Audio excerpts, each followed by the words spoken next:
More than 150 people were killed, including children, and dozens of others injured when an overturned fuel tanker exploded in northwestern Nigeria, Jigawa State to be precise. This will form the conversation on today's edition of The Verdict on Ipman Today, where our national president of Ipman, Alhaji Abubakar Migandi Gerima Shettima, will be talking to us on how to nip this ugly tragedy in the bud. My name is Afamokune. This is Ipman Today on your favorite TV network, the NTA, the largest network in all of Africa. Remember, Ipman Today is the flagship television show of Ipman, and Ipman is the acronym for the Independent Petroleum Marketers Association of Nigeria. Right after the verdict, we'll move over to oil and gas news. We'll bring you highlights of what's been happening in the oil and gas sector in Nigeria and around the world.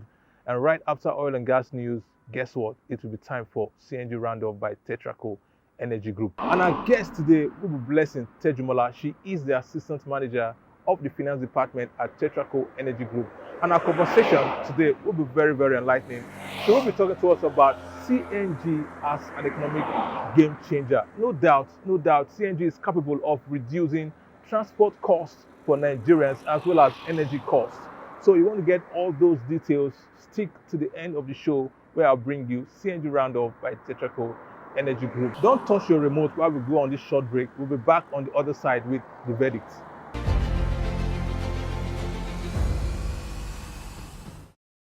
You're welcome back from that short break. I'll take you over now to the verdict, where our conversation will center on the need for us to nip these ugly incidents of tanker explosions in Nigeria, as well as PMS pump price. Is it true that there's been some reduction in PMS pump price? The verdict will bring you all of this with the president of Ipman, Alhaji Abubakar Migandi Shettima. Let's go.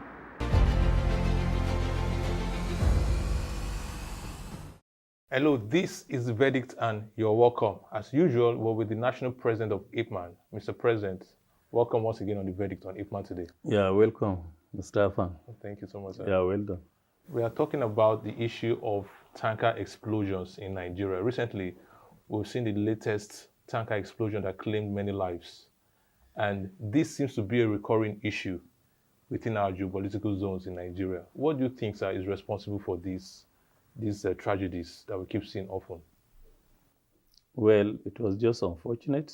First of all, let me pay my condolence for what happened in Jigawa State. Me and the entire members of Independent Petroleum Marketers were paying our condolence to the people of Jigawa State and Nigeria in general for those who lost their life, and quick recovery for those who sustain various degree of injury. The tanker explosion, we independent petroleum marketers, we normally take measures for our tankers, because not even due to the issue of the accident, any tanker that you can see on the road, at least a marketer has to spend more than 150 million naira, because 100 million the tank and the head, and the liquid inside 50 million naira.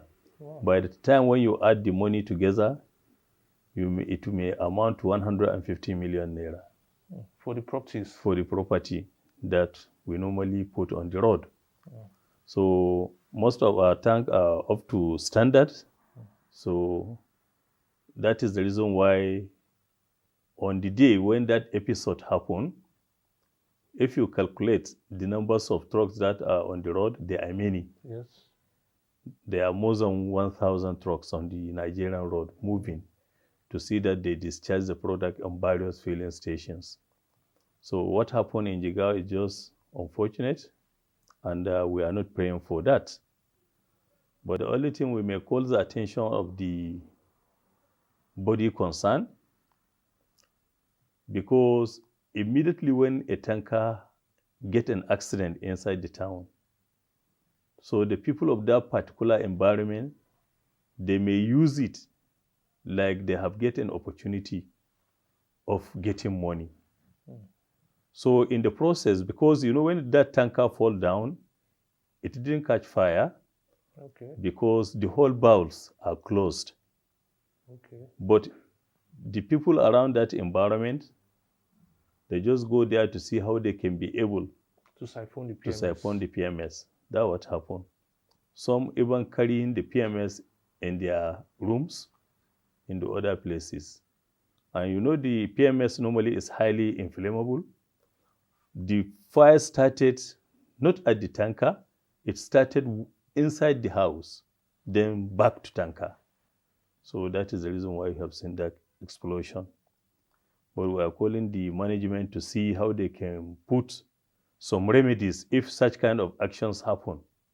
One, the authorities should try as much as possible to prevent people coming closer to the failed tanker. And then by the main road, by inside the town, they should try and have a fire vehicle that they will use that fire vehicle to go and quench the fire. At the same time, I think, again, there is need for orientation program whereby the medias will try as much as possible to sensitize Nigerians to know the dangers behind any tanker that is carrying product. When it fell down, people should be far away from it because anything can happen at any time. But some people have pointed accusing fingers, first of all, at your drivers, who they feel drive recklessly, because a tanker moving on the expressway should not necessarily just fall. Don't you think your drivers are guilty of careless driving, sir, recklessness on the road? And most of our drivers are before they started driving, are being checked by the road safety. They issue them the license to drive. And normally accident, sometimes it happens because it's a machine. And the efficiency of any machine is not up to 100%. So there are every tendency sometimes you may find such kind of things. The only thing, how are we going to take measures behind it? So any accident that happen, we marketers, we have to come together and see how we can be able and look at what really happened. Then so that we can be able to see how we can prevent another future occurrence. Okay, but do you also think the roads are to blame for such occurrences, for such ugly occurrences? Do you blame the road or? Yes, generally, if you look at our Nigerian roads, despite the fact that government has been trying their best, but the pressure putting on the road is too much. Because any goods you wanted to transport, you have to use road. So we are appealing, if it's possible, let all these depots, the NNPC depots that we have all over the country, let them see how they can be able to repair the pipelines so that they will be pushing this product to the various depots. Without plying the roads? Yes, okay. Because that is what we have been doing before.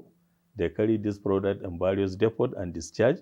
Then people closer to that particular depot, they will come and load and discharge inside their filling station.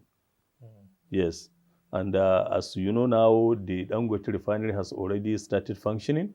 So if we are opportune, the remaining refineries too, that is NNPC refinery, when they have started, then they should take care of the pipelines all over the country so that they will be pushing this product instead of transporting them by road. Okay, sir, do you have any measures where which your drivers can quickly reach out to security agencies in the case of falling trucks? Because you are saying that part of the reason why that incident occurred was because the citizens around that vicinity came to siphon crude oil. Can your drivers be able to reach out to security agencies immediately such accidents occur so that they can actually bar these citizens from coming close to the trucks? Your drivers have these numbers? Yes, our drivers has our numbers. At the same time, they have the numbers of some security agencies in those areas. Yes, in those areas, because in most of the cases, when you have seen the driver is carrying products, probably where he lives is closer to where he lives. Yes. Yes. Okay. So they have the numbers. But the only thing what I'm trying to say, let the emergency management team be closer, especially inside the town. Whenever they know that there is tankers normally used to pass in that area, let them be there for, in case of any incasity, they should at least have a fire service vehicle there, so that immediately when there is anything, they can quickly rush and see how they can be able to arrest the situation.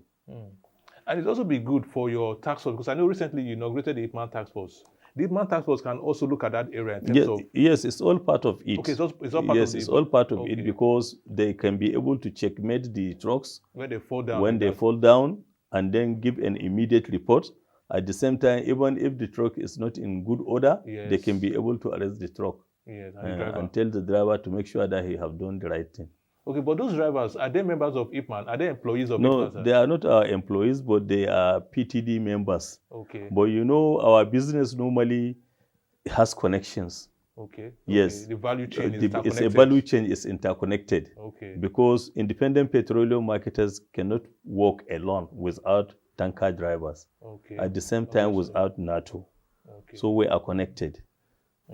Okay, Mr. President, let's talk about the issue of pump price in the filling stations. Is it true that there's a reduction in the cost of PMS today per liter?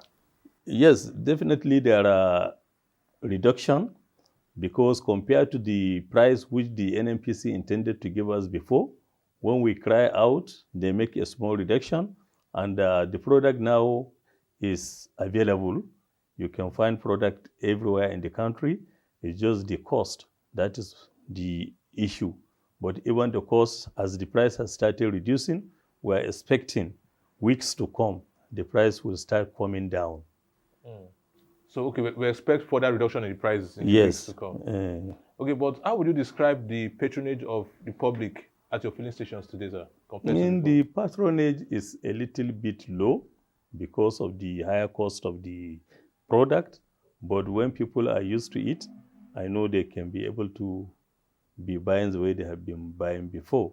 And as the situation is going, since the sector now is fully deregulated, the marketers will be very, very competitive, and probably the price, as I have said, now if you go to the villages, you have seen the price has started reducing a little bit, not the way they have been selling before.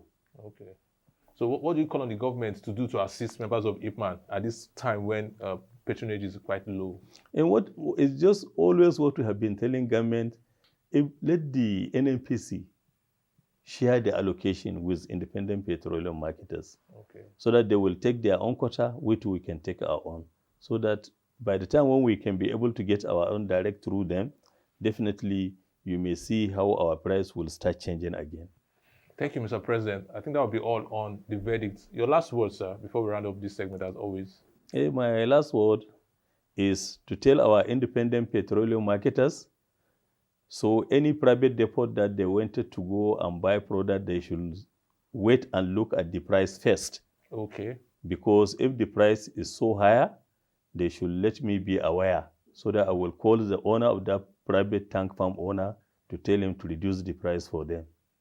Mr. President, that is the verdict. You heard it. Mr. President is concerned about members of Ipman, and he's calling on all Ipman members to ensure that they put a call across to him before you buy that product from that tank farm. That is if the price is a bit high. Mr. President, thank you for leading Ipman in this direction, sir. Thank you very much. I'm sure your members are happy for this statement you just made. Thank you.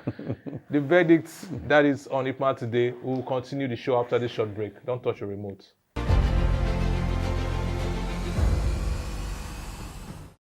No doubt, Ipman is blessed with a remarkable leadership.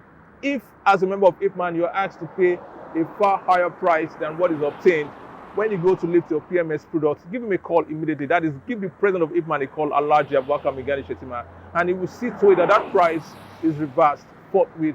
Ipman today, we continue with oil and gas news, and I'll bring you highlights of what's been trending around the oil and gas industry in Nigeria. Let's go.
You're welcome back from Oil and Gas News. We'll round up the show today with CNG Roundup by Tetracore Energy Group. Remember, I told you earlier, yes, I told you that the guest today will be Blessing Tejumola. She is the Assistant Manager of the Finance Department at the Tetracore Energy Group, and she'll be talking to us today on CNG as an economic game changer. No doubt, yes, CNG has the ability to ensure that Nigerians pay far lesser than what is obtainable in the transport and energy sector. CNG Roundup, Blessing Tejumola, let's hear you.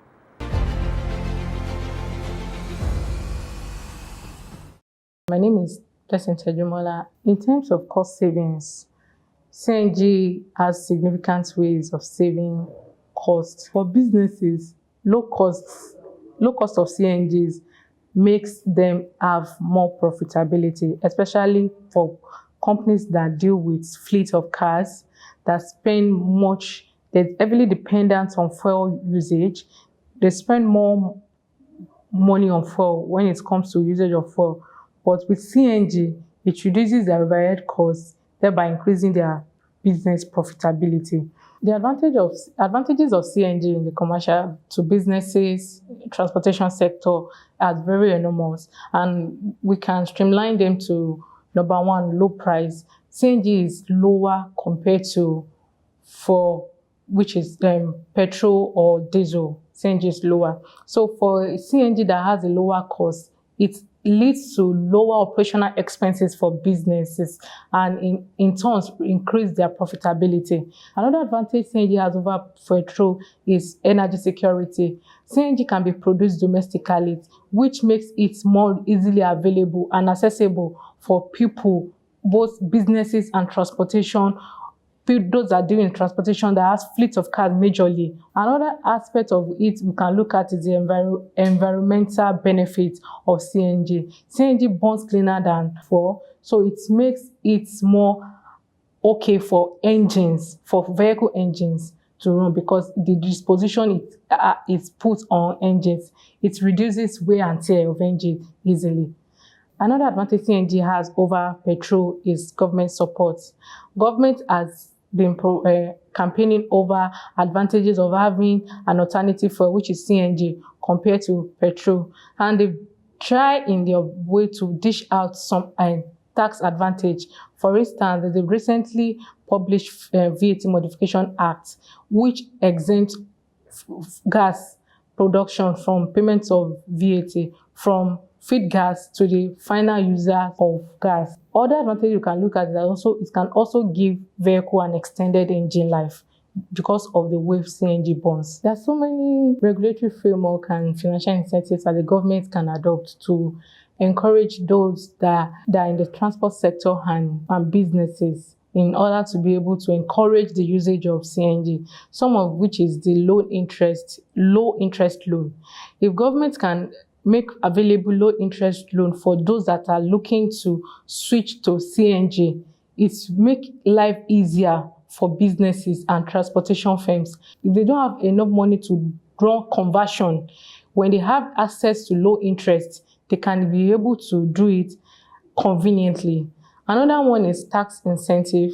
In as much as government has been trying to put in more tax in some tax incentives, tax policy to reduce the tax burden on businesses that engage in CNG, they can still do more by giving more tax incentive, more tax rebates to people that are looking to join to convert into usage of CNG. Another one we can look at is public-private partnership. Government should engage with private companies and financial institutions in order to be able to build CNG conversion centers, because those type of businesses are very capital intensive that one person cannot think to go into it. They will need the usefulness of soft loans, financial institutions, by the help of financial institutions to venture into such capital intensive projects. Another thing is mandate and regulations. Government should put in place some regulation or mandate, since that like people that has fleets of cars, they should have a portion of their fleet that must be converted to CNG, and they can maintain petrol for that. By that, it will encourage usage of CNG by people. Tetracore plays a pivotal role in expanding CNG infrastructure in Nigeria through its strategic initiatives and contribution to the nation's gas industry. Some of the ways by which Tetracore contributes to the infrastructure of CNG is, firstly, training and capacity development. Tetracore engage in training engineers, drivers, technicians in order to know how to operate CNG equipment and how it's being used. Another point is building of infrastructure. We recently commissioned our CNG mother station in Atakabo, which is 3.1 million scope per day, that is scalable to 6.2 million scope per day, which will start operations fully this month. That alone is a way of expanding our infrastructure contribution into the CNG landscape. The third one is expansion of CNG supply chain. Tetracore is involved in the expansion of CNG supply chain by increasing investment in pipeline and virtual pipeline, which enhance the trucking of gas to areas where pipeline cannot get into. A Tetracore arm of business handles the logistics whereby we push gas to faraway places where piped natural gas can't get into.